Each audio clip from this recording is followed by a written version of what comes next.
I thought the Philippines was dangerous until I came here. That sentence alone might sound strange to some people, but for years, that's what I believed. I had heard the stories. I'd seen the headlines. And like so many others, I let fear write the story for me.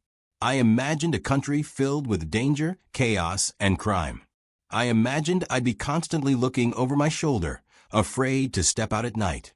But the truth is something completely different. When I first decided to visit the Philippines, my friends tried to talk me out of it. Why would you go there? They said. Isn't it dangerous? Aren't there kidnappings? Aren't there warnings for foreigners? Their words played on repeat in my head. And maybe you've heard those same stories too. But deep inside, I felt like I needed to see for myself. I wanted to know what this country was really like beyond the stereotypes and news headlines. When I landed in Manila, I expected tension. I expected people to stare at me, maybe even treat me coldly. But the very first person I met was the taxi driver. He looked at me in the rearview mirror and said, "Welcome to the Philippines." Then he laughed and added, "Don't worry, you're family now." Family. That word stuck with me.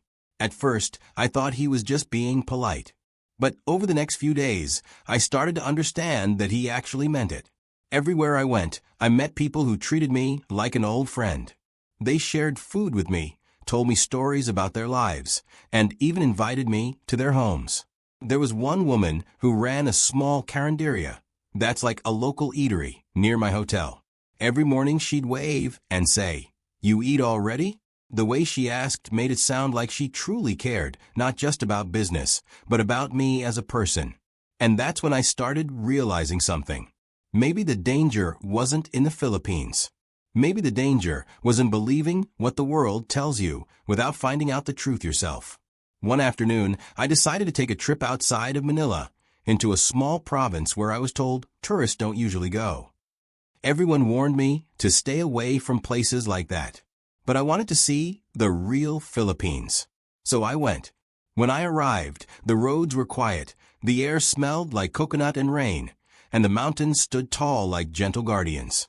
Kids ran barefoot along the street, laughing and waving at me like I was some kind of celebrity. One of them even shouted, "Hey Joe," a nickname locals sometimes use for foreigners. I laughed and waved back, and that little moment somehow broke the ice between me and an entire village. Later that day, I met a fisherman who invited me to ride on his boat. He said, "You want to see where we catch dinner?" I hesitated, my mind still filled with all those warnings. But something in his eyes told me it was okay. So I went. We sailed across calm blue water. He told me stories about his family, his struggles, and his dreams. He said, "Life is hard here sometimes, but we help each other. That's how we survive." I remember thinking, there's so much strength in those words. He didn't talk about danger. He talked about community, kindness, and love. When we returned to shore, his wife handed me a plate of freshly grilled fish and rice. I tried to pay, but she shook her head and smiled. "No," she said, "you are our guest." That's when I felt it, the kind of warmth you can't fake. It made me ask myself something. Why do we let fear control us? Why do we believe the worst about places we've never seen and people we've never met? I want you to think about that too. Have you ever judged a place or a person before you really knew them? Be honest. Drop your thoughts in the comments. I'd love to hear your perspective. Over the next few weeks, I traveled across the Philippines. From the busy streets of Cebu to the crystal-clear waters of Palawan. From the rice terraces in Bano to the markets in Davao. Everywhere I went, I met people who showed me what true hospitality means. In one small town, I got caught in the rain, the kind that just suddenly pours down from nowhere. I tried to run for shelter, but an old man standing under a small shop roof waved at me and said, Come here, stay dry." He didn't know me anything, but he shared his tiny space and even offered me coffee. We ended up talking for an hour. He told me stories about how he survived typhoons, how his neighbors rebuilt homes together, how people here never let anyone go hungry. It made me think, danger doesn't always come from the outside.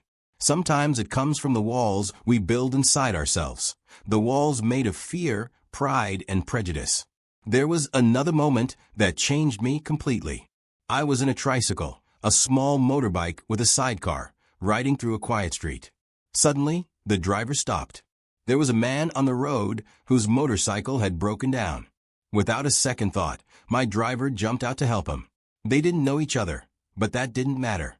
After fixing the chain, the man smiled and said, "Thank you, brother." The driver just laughed and replied, "That's what we do. That's what we do." Imagine if the world lived like that. I realize the Philippines isn't perfect. No country is. There are still challenges here. Poverty, traffic, corruption, natural disasters. But beneath all that, there's something you can't measure, a sense of humanity that's rare in this world. You see, what makes the Philippines beautiful isn't just the beaches, or the mountains, or the sunsets. It's the people. It's the laughter that echoes through neighborhoods, even during hard times. It's the way strangers become friends in minutes. It's how Filipinos smile through storms, literally and metaphorically.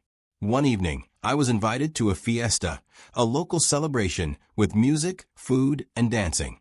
I didn't know anyone there, but within minutes, people were handing me food, pulling me into dances, and shouting, "Eat more.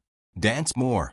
I looked around and saw families sharing what little they had, yet everyone seemed so genuinely happy. It made me think, maybe wealth isn't about money. Maybe it's about how rich your heart is. I started to understand something deep, that the real danger isn't in coming to the Philippines. The real danger is never coming here at all. Because if you don't, you'll miss one of the most genuine, heartwarming experiences of your life. But I also want to ask you this. What's a place you've always wanted to go, but fear stopped you? What story have you believed about that place without ever checking if it's true? Tell me in the comments. I'm curious to see how many of us have held back because of fear. One of my favorite moments happened in Bohol.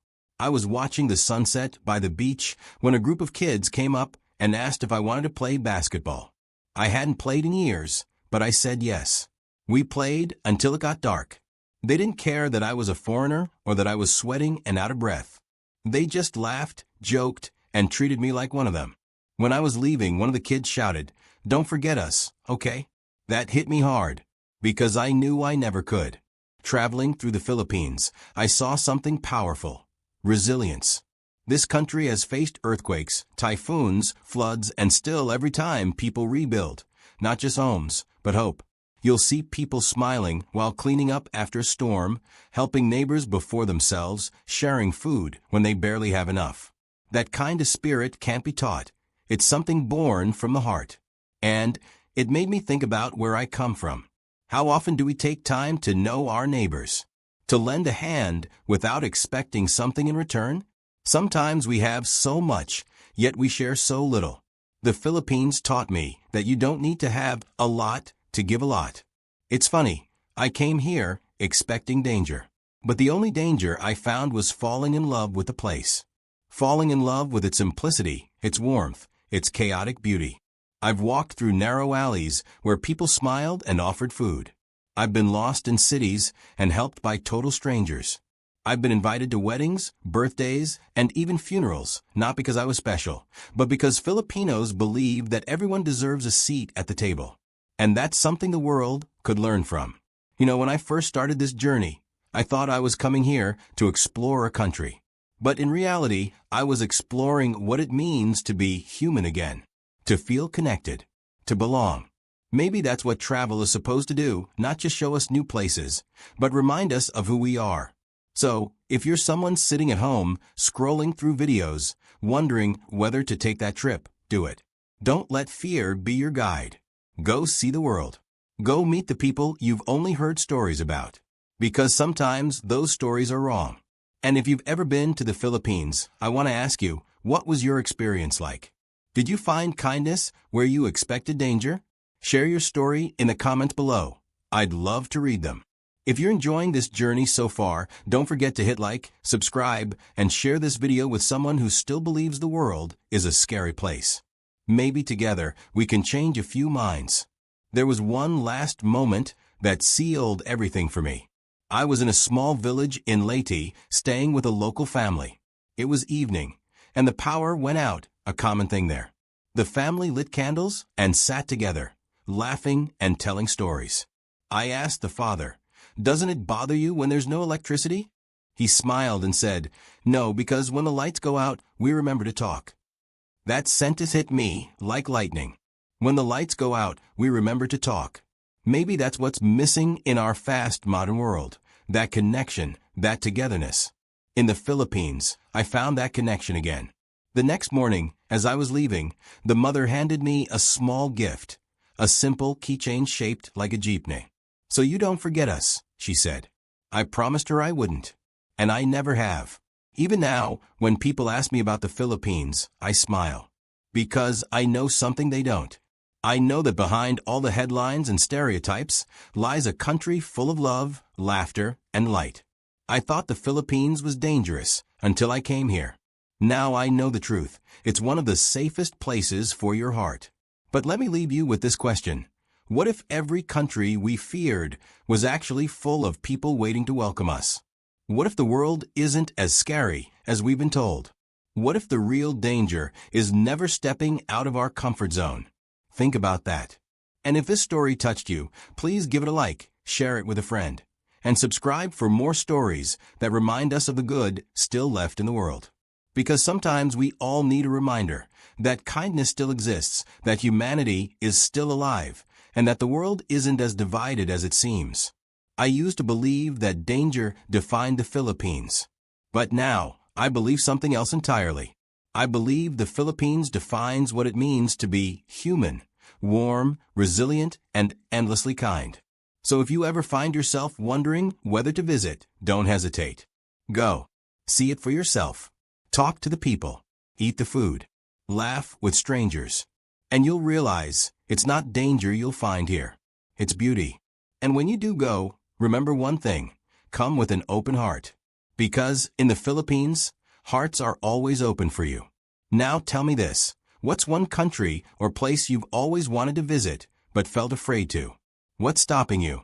Let's talk about it in the comments below. Because maybe the next story that changes your life is waiting just one plane ticket away. And until you find it, remember, the world is kinder than you think.